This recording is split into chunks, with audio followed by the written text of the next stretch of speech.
নমস্কার বন্ধুরা, তন্নিস কিচেনে আপনাদেরকে স্বাগত। আজ আমি আবারও একটি নতুন রেসিপি নিয়ে হাজির হয়েছি আপনাদের কাছে।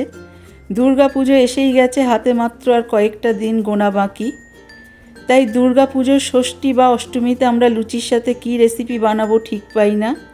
তাই লুচির সঙ্গে বানানোর জন্য এরকম একটা রেসিপি আমি আপনাদের সঙ্গে শেয়ার করলাম।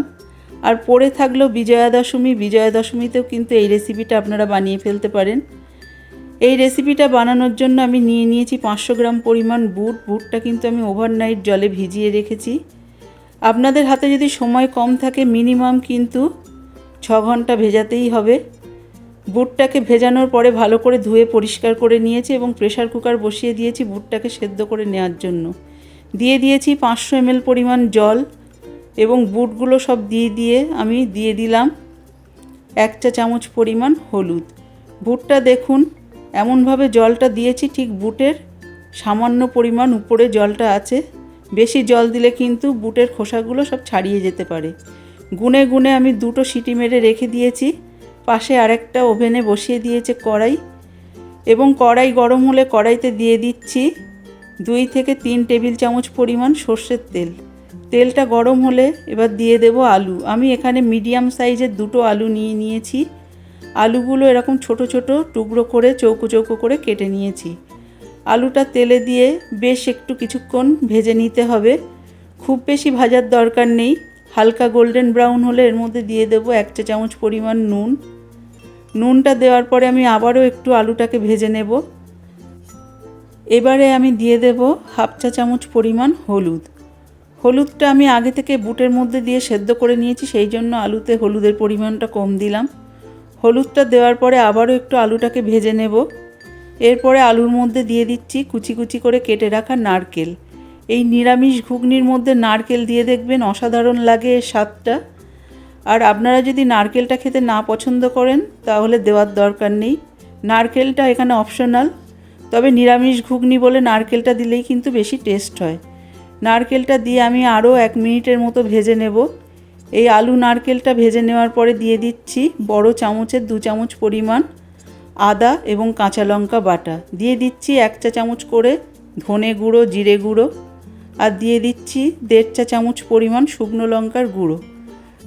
ঝালটা এখানে আপনারা আপনাদের পছন্দ অনুযায়ী দেবেন। এইবার সমস্ত মশলাগুলো আমি 30 সেকেন্ডের মতো ভালো করে কষিয়ে নেব। ভালো করে মশলাটা কষানো হয়ে গেলে এর মধ্যে আমি দিয়ে দেব 1 টেবিল চামচ পরিমাণ চিনি। চিনিটাও কিন্তু আপনারা আপনাদের স্বাদ অনুযায়ী দেবেন। যেহেতু এটা নিরামিষ ঘুগনি তাই একটু মিষ্টিটা দিলে ভালো টেস্ট আসে, সেই জন্য এখানে মিষ্টিটা দিলাম। দিয়ে দিচ্ছি বড় সাইজের একটা টমেটো কুচি। টমেটোটাও এখানে দেবেন, দেওয়ার চেষ্টা করবেন। টমেটোটা দেওয়ার পরে আমি আবারও 30 সেকেন্ড মতো কষিয়ে নিচ্ছি। এরপরে ভালোভাবে মশলাগুলো কষানো হয়ে গেলে সাইড দিয়ে যখন তেল ছাড়তে শুরু করবে, আমি এদিকে প্রেসার কুকারটা খুলে নিচ্ছি। প্রেসার কুকারটা খুলে দেখুন বুটটা কেমন সেদ্ধ হয়েছে, আমি একটু তুলে আপনাদেরকে দেখাচ্ছি। এখানে কিন্তু বুটটা একদম পারফেক্টলি সেদ্ধ হয়ে গেছে।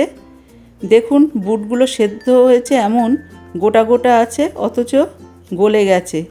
আমি একটা বুট আপনাদেরকে চেপে দেখাচ্ছি, দেখুন একেবারে সেদ্ধ হয়ে গেছে। কিন্তু এখানে বুটটা কিন্তু কোনো রকম ঘেঁটে যায়নি। জলের পরিমাণটা ঠিকঠাক ছিল বলেই কিন্তু এটা গলে যায়নি। এরপর আমি এই কষানো মশলার মধ্যে দিয়ে দিচ্ছি বুটটা সমস্ত জল সমেতই কিন্তু এখানে ঢেলে দিলাম, জলটা ফেলার কোনো দরকার নেই। এরপরে আমি এর মধ্যে আরও পরিমাণ মতো জল অ্যাড করব। আপনারা যদি ঘুগনিটা একটু ঝোল ঝোল খেতে পছন্দ করেন তাহলে কিন্তু জলের পরিমাণটা একটু বেশিই দেবেন, কারণ বুট কিন্তু সেদ্ধ হলে জল অনেকটাই টেনে নেবে। দিয়ে দিলাম 1 চা চামচ পরিমাণ নুন। নুনটা একসাথে বেশি দেবেন না, পরে চেক করে নিয়ে যদি দরকার হয় পরে আবার দেবেন। এরপরে বুটটাকে আমি ভালো করে নাড়িয়ে নিয়ে ঢেকে দিলাম 10 মিনিটের জন্য। 10 মিনিটের জন্য বুটটাকে আমি হাই হিটে ফুটতে দেবো। এদিকে আমি একটা স্পেশাল ঘুগনির মশলা বানিয়ে আপনাদেরকে দেখাচ্ছি। এখানে 1.5 টেবিল চামচ পরিমাণ নিয়ে নিলাম গোটা ধনে, আর দিয়ে দিচ্ছি 4 টুকরো দারচিনি। এই ধনে আর দারচিনিটা একটু ভাজতে দেরি হয় বলে এগুলো আগে দিলাম। তারপর 15 সেকেন্ড মতো নাড়াচাড়া করে নিয়ে দিয়ে দিলাম 6টা এলাচ আর 6টা লবঙ্গ। আবারও 15 সেকেন্ড মতো এই মশলাগুলো নাড়িয়ে নিয়ে দিয়ে দিচ্ছি গোটা জিরে।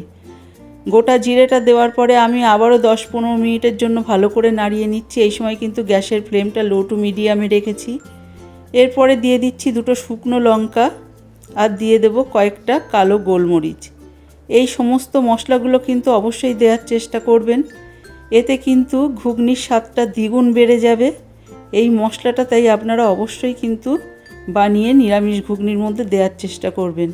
আর এই মশলাটা কিন্তু আপনারা আমিষ নিরামিষ যে কোনো ঘুগনিতেই দিতে পারেন এবং মশলাটা বেশি পরিমাণে আপনারা বানিয়ে এয়ারটাইট কৌটোয় রেখে দিতে পারেন। যখনই এরকম ঘুগনি বানাবেন এই মশলাটা কিন্তু ঘুগনির মধ্যে দিয়ে দিতে পারবেন। এরপরে আমি কড়াইয়ের ঢাকনাটা খুলে আপনাদেরকে দেখাচ্ছি। 10 মিনিট বাদে কিন্তু জল এখানে অনেকটাই টেনে গেছে। এরপরে ঘুগনিটা আপনাদেরকে একটু নাড়িয়ে দেখাচ্ছি। নাড়িয়ে নিয়ে এর মধ্যে কিন্তু আমি অ্যাড করে দেব ভেজে রাখা গুঁড়ো মশলা।